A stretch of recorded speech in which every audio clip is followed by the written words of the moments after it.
Junto a la memoria auditiva y las representaciones auditivas tenemos el otro tipo de representaciones, las representaciones visuales. ¿Cuáles son las relaciones que se pueden establecer entre memoria y representaciones visuales? Ahí empiezan los conflictos porque hay quien dice que el horror no se puede representar porque la representación es dominar la realidad y por lo tanto estas representaciones del horror lo que hacen es quitar el aguijón de memoria que tiene ese sufrimiento del pasado y domesticar con la representación lo que pasó hace años. La representación es un dominio sobre lo real que nos ayuda a estar a gusto. Sin embargo, las representaciones en ese concepto de memoria política deberían mantener la tensión de no vamos a volver a repetir esto, que no haya un happy end.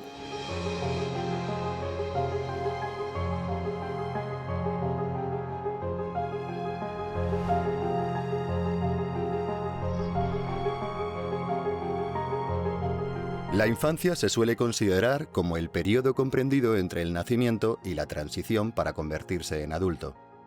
La situación de la infancia está determinada por la sociedad a la que pertenece el niño o la niña. Los contextos se modifican y también la relevancia social que tiene la población infantil en cada momento de la historia. Las guerras generan hambre, muerte, dolor propio y sobre los seres queridos, miedo, enfermedades, desplazamientos forzosos, falta de escolarización. Junto a la creación de conciencia sobre los niños como víctimas inocentes de los conflictos, coexiste la idea de que algunos de esos niños son los hijos de los enemigos y, por tanto, posibles responsables futuros de nuevos conflictos. Empezamos a ver niños disfrazados de soldado en las representaciones en los libros de texto. La cartilla escolar, insisto, es un ejemplo como muy explícito.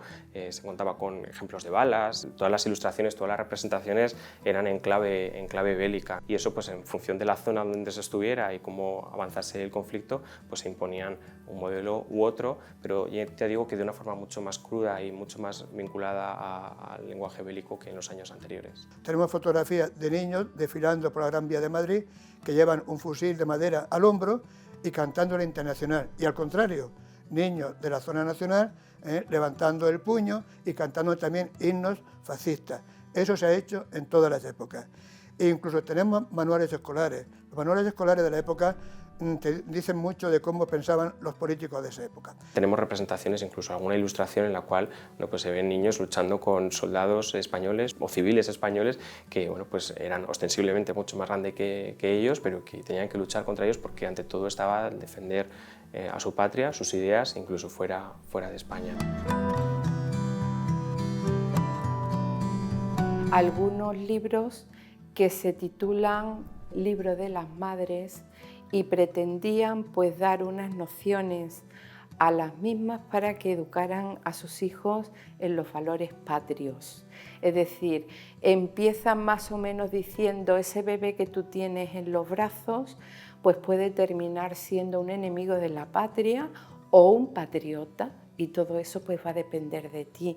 Una de las cosas fundamentales es el castigo físico. Es una forma de reforzar la autoridad. Entre los valores que quería transmitir el franquismo estaba la disciplina, la autoridad, el respeto a la autoridad en general. Claro, los maestros son los primeros que transmiten esos valores. Tras la Primera Guerra Mundial y la hambruna de Europa Central, comenzaron a proliferar imágenes que centraban la atención en el sufrimiento y la necesidad de los niños a través de campañas de gran éxito como las de Save the Children. La Guerra Civil Española reforzó el protagonismo de los niños como víctimas de las guerras y de las campañas propagandísticas tanto de organismos no gubernamentales como de las campañas organizadas por ambos contendientes.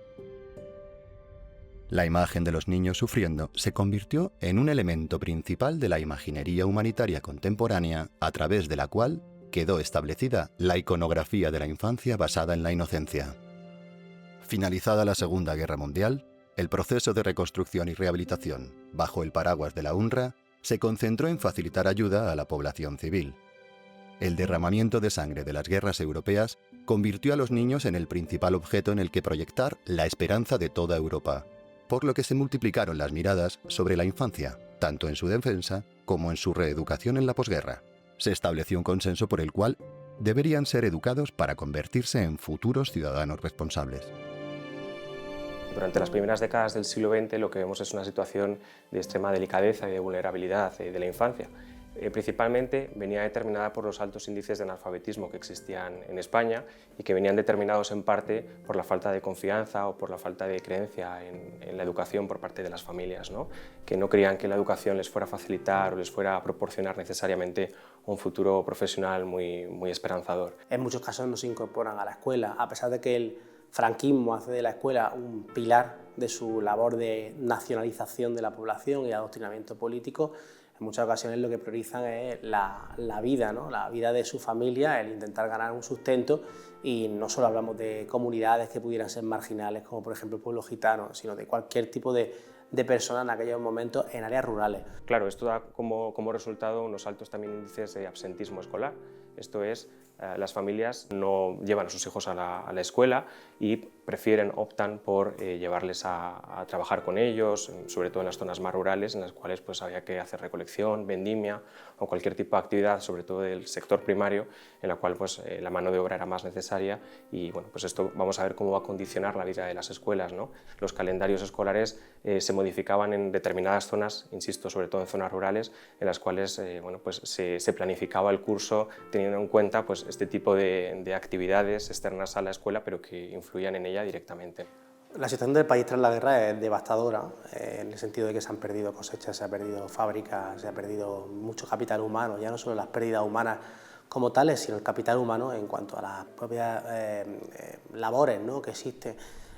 Si nos vamos a la infancia es todavía peor. Han perdido en muchos casos a sus padres, también a sus madres, incluso familias enteras. Otros niños han salido del país, los niños de Rusia, que han sido llevados fuera de España en esos momentos. Pero sobre todo hablamos de esos niños de familias rurales, campesinas, que es los que quizás están menos estudiados, que son los más damnificados. Son niños que muchas veces han perdido la cabeza de familia y no tienen ni siquiera que comer. Dependen de sus madres, que tampoco están empleadas, y en una situación verdaderamente precaria. Bueno, los niños, como señalaba antes, van a ser los grandes vulnerables de este conflicto, ¿no? En función del bando en el que estuviesen sus respectivas familias, si es que lo estaban, o la zona geográfica en la que se encontrasen, bueno, pues las vivencias van a ser distintas claramente, y también va a mediar su clase social u otras características. Pero digamos que van a vivir experiencias de desarraigo, bien porque van a tener pérdidas en su contexto más próximo, o bien porque van a tener que afrontar, bueno, pues momentos de despedida, por ejemplo las clausuras de las escuelas en determinados momentos. Había más de 7.000, 8.000 niños que estaban abandonados, que no tenían escuela y que no tenían nada. Y entonces que se habían dedicado las escuelas para albergar a todos los voluntarios. ¿Por qué no se hacía eso con lo que era las casas del pueblo, con lo que eran instalaciones que tenían pues, para el ocio, que se cerrasen los salones de baile y se dedicasen a eso, y no a los niños? Pero el gobierno municipal de Albacete reconoce que era imposible dar a esos niños escuela. Pero no solamente eso, el hambre. El hambre, también hay otro documento, otra acta de lo que es la sesión municipal, del ayuntamiento, que dicen que se pasa mucha hambre, que los niños son los primeros que están sufriendo las consecuencias de eso. Lógicamente, los hijos de las clases trabajadoras son los que más sufrieron el hambre y la miseria de estos años de posguerra, y lo hacían con un racionamiento insuficiente, lo hacían inventando recetas que nunca habían hecho, con escasísimos medios, así que los niños como mucho podían tener alguna semana al mes pues un poco de chocolate o un poco de leche condensada, o los niños y enfermos y mayores tenían una lata de leche condensada, siempre que pudieran comprarla. Había mucha gente, muchas familias que no podían. El racionamiento no solo afectó a la alimentación, sino también a la ropa y a la falta de medicinas. Muchas familias que llevaron a los niños a los comedores de auxilio social es porque los padres o estaban presos o habían huido, habían pasado la frontera y estaban en el exilio, Los abuelos no podían hacerse cargo de los niños, sobre todo si eran más de uno o más de dos.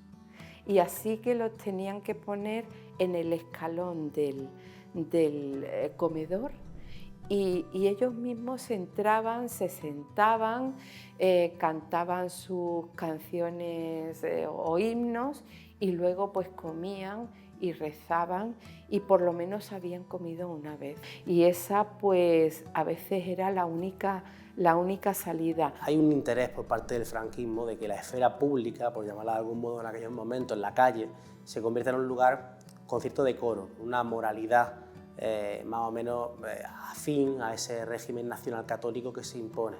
Entonces los mendigos en general y la mendicidad infantil en particular se convierten en un escollo para ese régimen que intenta imponer la imagen de que no, ahí hay miseria en ningún sitio. Todo eso se oculta deliberadamente y de hecho los comedores de auxilio social están puestos en lugares estratégicos muchas veces para que la gente no los vea. La escuela se establece como el centro de enseñanza, socialización y adoctrinamiento, pero también el punto a partir del cual mejorar cuestiones como la nutrición, la salud física y la higiene. Las instituciones tutelaron la infancia de los hijos de los presos políticos. La escuela, junto con las madres, se transformaron en las educadoras de la nueva moral. Lo fundamental era el contexto de partida, ¿no? Y son esos índices de analfabetismo que especialmente en el caso de las mujeres eran mucho más elevados, no hay una diferencia significativa. La escolaridad al final se esperaba que quien podía prosperar en la vida fuesen los hombres y las mujeres pues, iban a estar en el hogar, no merecía la pena, por así decirlo, educarlas, ¿no? Las familias no sentían que eso fuese necesario. Si pensamos, por ejemplo, en las familias en las que el padre ha desaparecido, su rol pasa a ser fundamental. Y no solo los niños mayores que tienen que hacer las funciones de padre, sino sobre todo cualquier tipo de niño. Los niños tienen que empezar a dedicarse a labores que no estaban hechas para la infancia, al campo, por ejemplo, ayudar a sus madres en aquellos momentos. En los casos de las familias represaliadas, muchas veces las mujeres se convierten en las que ganan el pan, en las ganapanes de la familia, y los niños son las que ayudan a las mujeres. Incluso pensemos, por ejemplo, en los robos. Ellas se dedican a robar porque no tienen otra cosa, los niños también roban. Las estadísticas lo que nos muestran es que los robos, los delitos de hurto aumentaron muchísimo en esta época y sus protagonistas muchas veces fueron jóvenes y niños. La mayoría de las mujeres que tenían niños pequeños, digo de hasta 4 o 5 años más o menos, tuvieron a los niños en la cárcel con ellas. Concretamente en el caso de Málaga vemos que algunas tuvieron a nietos en la cárcel con ellas, porque otra familia no se podía hacer cargo de estos niños. Luego, a partir de esa edad, pues ya pasaban a un orfanato o pasaban a alguna institución del Estado o política, pero estaban normalmente en las cárceles con las madres. Es significativo porque la política del régimen franquista alardeaba de ser protector de la familia como institución y por otra parte pues las castigó por ser precisamente madres de familia, madres de republicanos o hijas de republicanos. En otros casos pues la familia tenía que llevar a los niños a los comedores de Falange, a los comedores de auxilio social y a las instituciones que fueran porque no podían sostenerlo, sobre todo en un contexto de posguerra en el que todo estaba racionado. Había que distinguir lo que eran los hogares infantiles, que dependían básicamente de la Administración nacional y provincial, y luego de lo que era la casa de maternidad, que dependía de la Diputación provincial. La casa de maternidad y el hogar infantil ese que había, la casa de beneficencia, eran niños pobres, niños abandonados, niños que estaban en la máxima pobreza, y convivían esos niños pobres con gente discapacitada, con gente loca. Es decir, había ancianos que estaban, que no tenían equilibrio mental, que estaban andrajosos.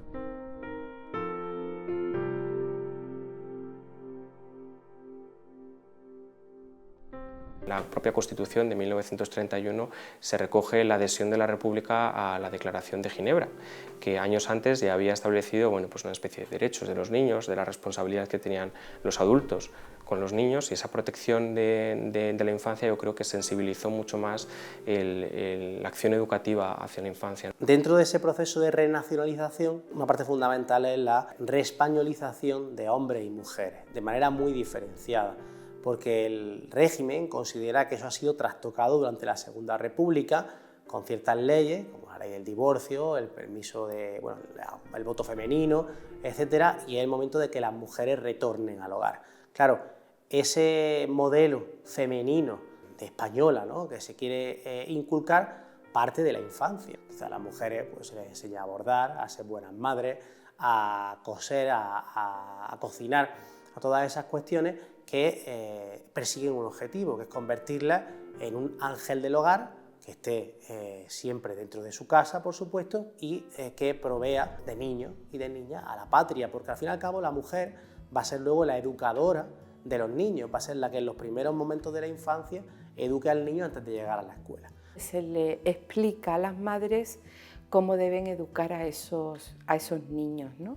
Cómo debe ser la educación en el colegio, a qué tipo de colegios llevarlos, qué tipo de institutrices tener en la casa para ayudarles. A las niñas, sobre todo, pues no dejarlas salir mucho a la calle, los sitios de ocio para esos niños, pues que no fueran a los bailes, que fueran al cine con mucha precaución, que fueran sobre todo a actos religiosos. Cuando eran, digamos, más pequeños, el ideal de la disciplina era fundamental, y más en la escuela donde el profesorado representaba una autoridad. Claro, los maestros son los primeros que transmiten esos valores, y si no entra de manera pacífica, entra pues, con sangre. Entonces, la época de los reglazos de madera y todos esos castigos completamente humillantes, completamente abusivos, es la época de los 40, los años 40 del siglo XX, la época de posguerra. Hay multitud de niños que sufrieron pues, castigos humillantes como estar de pie con los libros, que le dieran golpes con la regla, que le dieran golpes de cinturón, y luego eso se prolongaba fuera de los muros de la escuela, porque el maestro, especialmente en áreas rurales, estaba presente en la vida del pueblo. Entonces iba el padre y le volvía a castigar, el maestro siempre estaba vigilante. Una sociedad autoritaria, una escuela autoritaria. Y eso se hacía en todo. Por eso yo le digo siempre a los maestros de ahora nuevos que los hechos del pasado no se pueden juzgar con la mentalidad actual. Eso era así. El castigo físico imperaba, porque imperaba también en el hogar. Así de claro. Había represión hacia esos niños, o violencia hacia esos niños de una forma o de otra, más o menos directa. Recuerdo un testimonio al que yo entrevisté que en la propia escuela le dieron unos regalos por Navidad y cuando llegó él, que era hijo de un preso republicano, dijeron: a este no le deis nada que es rojo. Esa humillación a un niño de 7 años, como era este hombre, en ese momento debía ser terrible y debió ser habitual en muchísimos espacios muy reducidos, sobre todo en pueblos donde todo el mundo sabía quién era quién, se conocían perfectamente, habían denunciado los unos a los otros. Entonces ahí la infancia debió ser verdaderamente dura para esos hijos de represaliados. El escenario español se presentó a Europa como un teatro de ensayo también en el plano educativo. El objetivo en este periodo era adoctrinar a los niños en los principios por los que se luchaba y preservarles de las influencias del contrario. La escuela siempre ha sido una herramienta útil para diseñar y para promover la nacionalización de las masas, ¿no?, de las nuevas generaciones de niños y niñas en España. Durante el primer tercio del siglo XX, digamos que conviven varios modelos de identidad nacional, uno más conservador, algún otro, podríamos decir, propiamente ya republicano, alguno de carácter más imperialista, pero concretamente durante la Segunda República conviven dos modelos. Un modelo conservador que viene, digamos, heredado ya de décadas anteriores, directamente podríamos decir de la época de Primo de Rivera, que concibe España como un país único, que es indivisible, que bueno, puede tener distintas sensibilidades culturales en otras regiones, pero que en ningún caso cuestionan la unidad nacional, con modelos o referentes históricos, pues los grandes personajes como los Reyes Católicos, Cristóbal Colón, Miguel de Cervantes, Felipe II, que digamos representan momentos gloriosos o momentos de expansión cultural y territorial de España. Y luego tenemos un modelo republicano propiamente ya de esta época, de la Segunda República, en el cual vemos que España es un país, podríamos decir, un poco más diverso, con otras sensibilidades culturales. Ya se empieza a ver, bueno, pues cómo aparecen ya esos estatutos de autonomía, en el caso de Cataluña y posteriormente del País Vasco, aunque este ya se aprueba un poco antes del estallido de la guerra, ¿no? La Segunda República lo que hizo es que heredó todos los avances sociales en materia de infancia, protección a la infancia y la institución libre de enseñanza. La institución libre de enseñanza se crea en el último tercio del siglo XIX y entonces lo que hace es recoger las corrientes innovadoras que existen y de protección a la infancia, sobre todo del Reino Unido y de Francia. Y entonces se crean una serie de instituciones como podían ser, por ejemplo, las colonias escolares o las misiones pedagógicas.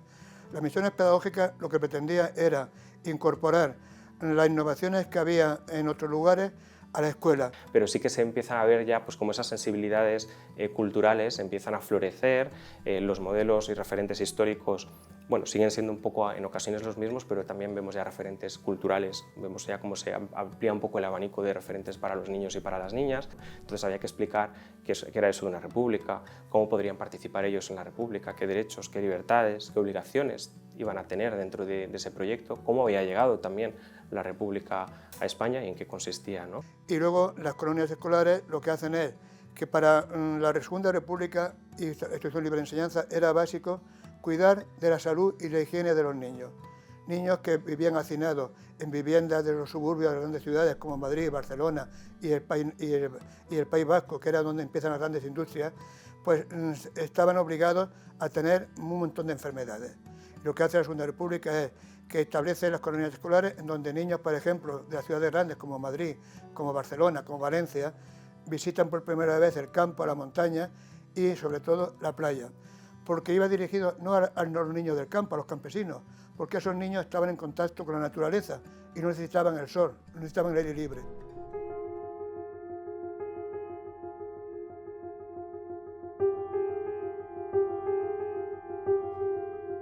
Una parte importantísima para entender el franquismo es que es un proyecto de regeneración nacional en todos los sentidos. Todo lo que tiene que ver con la Segunda República se borra de un plumazo, absolutamente. Y en eso la infancia tenía mucha importancia. La infancia durante la República había accedido a la escuela, había adquirido una serie de valores cívicos que el franquismo considera que son equivocados y contrarios a lo que debe ser la identidad nacional española. Y en ese momento lo que hace el franquismo es intentar borrar todo eso. Para ello, pues, utiliza la escuela como uno de esos pilares. No es el único, desde luego, no es el único, pero la escuela es fundamental porque es la infancia que es mucho más moldeable, a la que puede inculcar una serie de valores diferentes y sobre todo porque considera que el maestro, que es la figura que debe ser la que transmite esos valores a los niños, es fundamental a nivel local. El mejor ejemplo, una maestra, Palmira Buido Chapín. Fue maestra con la dictadura de Primo de Rivera, con la Segunda República, con el franquismo. Cuando la Segunda República implanta la coeducación, en el año 37, ella estaba de maestra en un pueblo que se llama Alpera, de Albacete, y ella llevaba un diario de clase. Dice, hoy, día tal, los niños y las niñas han estado jugando juntos en el patio de recreo. Es el primer día en donde han estado y se ha implantado la coeducación. Y ha sido una maravilla.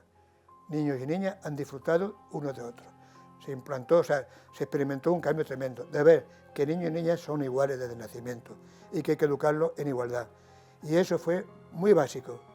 Desgraciadamente, cuando llega el franquismo, acaba con eso. Hay una depuración del magisterio brutal, se eliminan, se encarcelan, se separan de sus trabajos a muchos maestros, porque son esos los que consideran que han descristianizado y han desnacionalizado, entre muchas comillas, a los niños, y ahora el objetivo es el contrario, el objetivo es que el maestro se convierta en el puntal de la recristianización y de la renacionalización de la juventud española y de la infancia española.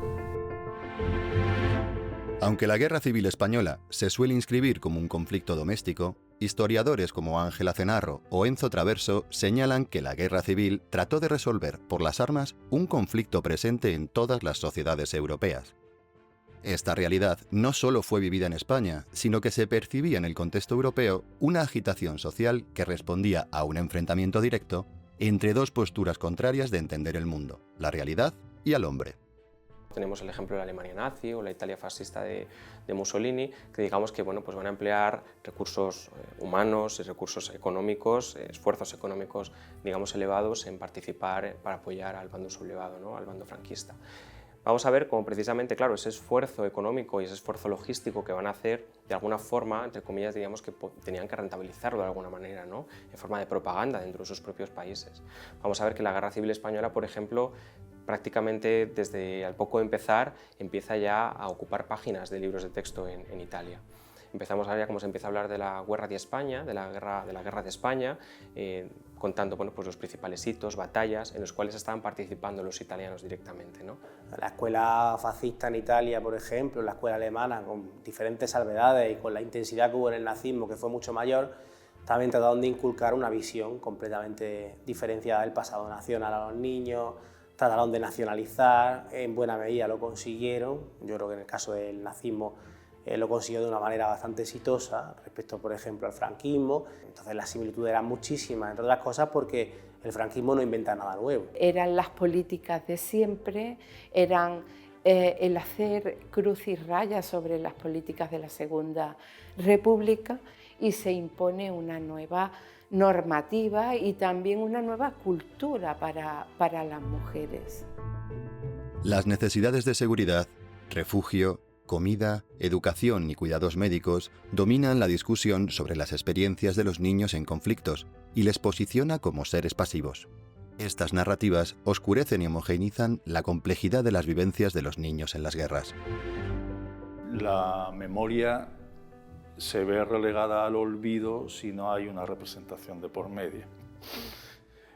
Entonces, al representar, entran en juego una serie de contradicciones, probablemente forman parte de lo humano, de la ambigüedad de lo humano, pero que hay que ser conscientes de ellas y hay que manejar.